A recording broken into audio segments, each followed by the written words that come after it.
Morning everybody, just waiting to get loaded. Yeah, just wanted to do a quick one on something that pinged up yesterday, two things that I've never covered before. Anomalies that will happen to you when you've been running on the exchange for a little while. Now, it ain't going to happen instantly, but when you've been running for a little while, you may find yourself in a situation like I did yesterday, practically twice, where you go into a place before, or you go into a place that you've already been before, as someone else. So say for example like what happened to me yesterday, I turned up to the cleaning products place, and because when you go in on the exchange, you don't go in as yourself, you go in as the customer, you represent the customer that books you. So whoever books you, whether it be Speedy Freight or City Sprint or I'm just trying to pick some of the big ones out there, anyone out there like that, National Same Day, someone like that, you go in as National Same Day. You don't go in as yourself, you go in, you represent them, you do a good job, you are working for them to all intents and purposes.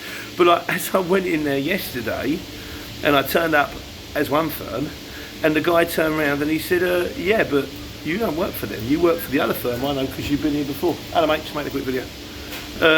Yeah, so what do you do in that situation? So do you turn around, so would you say that I've packed in the other firm and I now work for this firm? Bear in mind that you could well be in there tomorrow as the original firm. So what I do in situations like that, I kind of, if you can't blag it, you can say you work for both. Or what I tend to do is I say what we do, I'm kind of like a freelance, and what we do is that firm has got its own set of drivers, trusted drivers that they use, but they are incredibly busy. They're very, very good, they're cheap and they're busy, and sometimes it's too much demand. And if there's too much demand, then what I do is they call in me. I say they call in me because they know they can trust me and because I'm good, which means you're an important customer to them. And just try and lie, basically. If that doesn't work, then you haven't really got an awful lot of choice but to come clean. And to go, look, here's the situation, I am self-employed. But what I tend to do is say, but if you like me and you want to use me again, just call and I use the firm that I've got in on. So if I've got whoever firm I've gone in on, so just call them and they'll call me and I can come back again. I really don't know, I really don't know another way around it. If anyone out there's got a better idea or a better protocol, please let me know. But it's you're kind of caught red-handed if you turn up to the same place 2 days running under two different names. They're going to look at you and go, but you was in yesterday and you weren't these guys yesterday, so what's going on?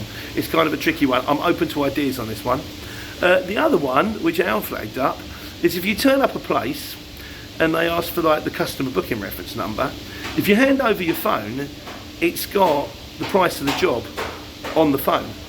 And so if, for example, sometimes some contractors subcontractors to other subcontractors, if they subcontracted to the people above you and they've subcontracted to you and you go in to the people number one in the list, they can look at that phone and then go, hang on, we're paying this much for a job and there's that much for a job on the phone.